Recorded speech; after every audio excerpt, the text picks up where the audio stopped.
মত বিনিময় সভা সম্মানিত সভাপতি, আমার প্রাণপ্রিয় নেতা, মাটিও মানুষের নেতা মুক্তার খান সাহেব, উপস্থিত রয়েছেন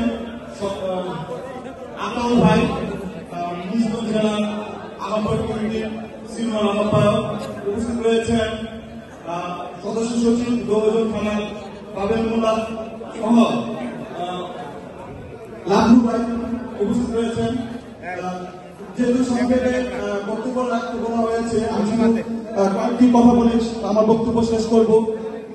আওয়ামী লীগ সরকার 5ই আগস্ট ছাত্রদের গণ অভ্যুত্থানের মাধ্যমে বিতাড়িত হয়েছে, কিন্তু তারা আওয়ামী লীগ সরকারের শেখ হাসিনা ইন্ডিয়ায় যেও সে কি করতেছে, গণতন্ত্র নামতেছে।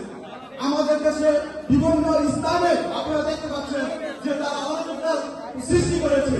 তাদের প্রেতাত্মারা যেভাবে দেশকে শোষণ করেছিল, আমাদের ব্যাংকগুলো লুটপাট করে দিয়েছিল, যেভাবে তারা প্রত্যেকটি যুব সমাজকে নেশার বীজ বপন করেছিল, যুব সমাজকে ধ্বংস করে দেওয়ার পায়তারা করেছিল এবং শিক্ষা জাতির মেরুদণ্ড, সেই শিক্ষাকে প্রশ্ন ফাঁসের মাধ্যমে আমাদের শিক্ষা ব্যবস্থাকে বন্ধ করে দিয়েছিল।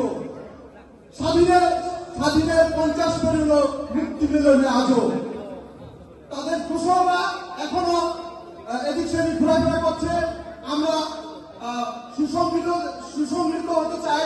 আমাদের প্রান্তীয় নেতা মুক্তার খানের নেতৃত্বে আমরা লোহাজং থানাকে সুসংগঠিত করব। কোন প্রকারের হাইনারা আর এদেশে অত্যাচার শাসন নির্যাতন নিপীড়ন করতে পারবে না। এভাবে আমার সংক্ষিপ্ত বক্তব্য শেষ করছি। লড়াই করো। ধন্যবাদ সবাইকে। ধন্যবাদ ইসলামী ভাইকে।